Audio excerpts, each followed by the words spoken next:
I think the American military over the last few years have been pretty unhappy with their NATO allies, who've just kept cutting their defence spending. I'm pleased to say there's been a change around in the UK. We've now committed to spending 2%, which is considered to be a reasonable number. So, I mean, the problem with NATO is this. You know, you're absolutely right. It was a wonderful vehicle to keep peace in Europe for 60, 70 years. But NATO now does need to redefine itself. What's it for? You know, we don't have the Warsaw Pact. So I'm pro-NATO, I'm pro-cooperation, but it's not a bad thing if we reassess what it's for. Well, when you ask what it's for, what about what Russia's doing right now in Ukraine? Isn't that what it's for? Well, hang on. NATO and the European Union openly said they wanted the Ukraine to join their alliances. Putin saw that as a direct threat. So in terms of strategy, in terms of enlargement, NATO needs to sit down and re-examine what it's for. If I might be so bold, Nigel Farage is espousing a certain policy that Donald Trump agrees with as well, which is that it's... I do believe that you believe that there are spheres of interest, that Russia should have its way in its traditional sphere of interest, and that certainly Donald Trump views leaders like President Putin, even President Erdogan in Turkey, as strong and doing their thing, and we should not interfere in what they do, right? So it's this sort of authoritarian, autocratic bent towards letting other countries do what they think is best in their interest, and America should stay out of it while America, quote-unquote, cleans up its own house. America is the leader of the free world. The leader of the free world, which wants to bring democracy, which wants to aid freedom, obviously, which wants to aid, you know, morality and values, all the kinds of things that we've grown up with and we believe are the right way. America first cannot be America first if America is absent. And that, I think, is the takeaway from this. No, that's fine, but let's be honest.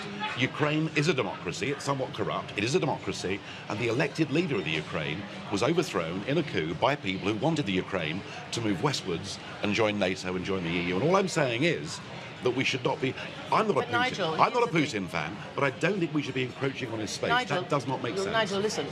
Russia signed a deal with Britain, France, and those countries to make sure that Ukraine had territorial integrity in order for Ukraine to voluntarily give up its nuclear weapons. That was in Russia's interest, it was in the West's interest. And Russia violated that by violating, for the first time since World War II, an international border in Europe. This is the kind of thing. Obviously, NATO is not going to war there, Nigel. We know that. No, but why, we know that. Why provoke? Why provoke? It's not necessary. You know, you can think that. I do. Think that, I but do that's genuinely. the Putin But wait, line. help us understand something for a second. Where is the provocation on the behalf of NATO of interceding in a sovereign Ukraine being invaded by Russia?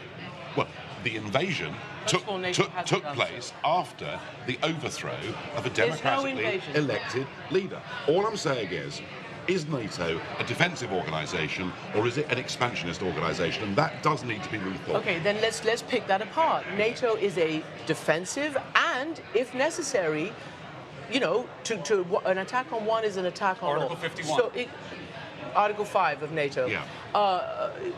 So NATO was created, and let's be very clear, because this is important for American foreign policy going forward, that this is the American-led security guarantee for all of Europe. And anything that messes with that and treats that as a purely dollars and cents transactional deal, which it was never envisaged as, and you're right, some countries have started to come forth with paying up the 2% of their GDP. Yeah, which is right. But to break up NATO is, and to say we're not coming to our allies' defense unless they pay us the money, is a complete break. And it retrenches America into a less safe America. So America's going to retrench, what, behind Fortress Atlantic?